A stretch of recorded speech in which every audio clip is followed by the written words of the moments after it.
لا الہ الا اللہ وحدہ لا شریک لہ لہ الملک ولہ الحمد یحیی و یمیت وہو علی کل شیء قدیر۔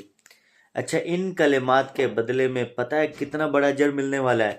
ہائے ہائے ہائے ہائے، 10 غلام مسلمانوں کو آزاد کروانے کا ثواب ملے گا ان کلمات کے پڑھنے کے بدلے میں۔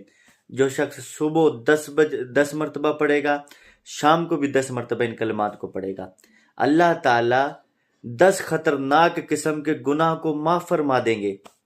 اور ان کلمات کے پڑھنے کی برکت کیا ہوگی کہ اللہ تعالیٰ ایسے فرشتے زمین پہ اس کی حفاظت کے لیے بھیج دیں گے جو ہتھیاروں سے لیس ہوں گے، وہ شیطان سے اس بندے کی حفاظت فرمائیں گے۔